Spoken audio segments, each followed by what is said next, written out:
Cittadini impegnati per il territorio con le civiche Veneto e Uniti per Manildo, presidente, una lista di centro a sostegno del candidato di centrosinistra alle prossime regionali Giovanni Manildo. La presentazione dei candidati consiglieri al Caffè Pedrocchi di Padova con lo stesso Manildo, che ha lodato l'impegno dei cittadini in politica capitanati da Arturo Lorenzoni, sfidante di Luca Zaia alle regionali del 2020. Il progetto delle civiche venete mi piace moltissimo perché è una leadership diffusa, sono delle persone che nel loro territorio impattano, hanno voglia di mettersi in gioco e la scelta di giocare su un'altra scala mi riempie di orgoglio, perché le civiche venete sono proprio un movimento genuino di persone che fanno la politica per passione e c'è proprio bisogno di questo, e Arturo ne è un interprete. La stretta di mano con Lorenzoni per sancire la volontà di occuparsi di temi importanti come la sicurezza idraulica del territorio e l'ambiente. Rappresenta varie realtà di persone che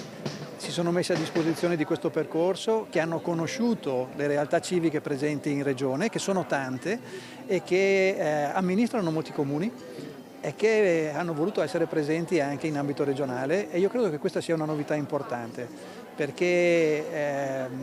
sì, a livello comunale si fanno tante cose belle, a livello regionale io credo sia importante che ci sia una rappresentanza del territorio senza nessun legame con i partiti politici. Una coalizione di centrosinistra formata da 7 liste, quella di Manildo, che arriva anche al centro con Uniti per Manildo presidente. È una coalizione molto ampia e molto coesa, mi piace perché interpreta, dopo 30 anni di centrodestra, 15 anni del presidente Zaia, si volta pagina, è un momento fondativo, c'è voglia di partecipare e questa voglia di partecipare si è concretizzata con molte liste che esprimono proprio la voglia di rinnovare un patto di fiducia con i veneti. Qui i temi su cui puntare sono sanità e trasporti. Abbiamo tutto il tema della sanità e del sociale, che è molto sentita, ma anche quella delle infrastrutture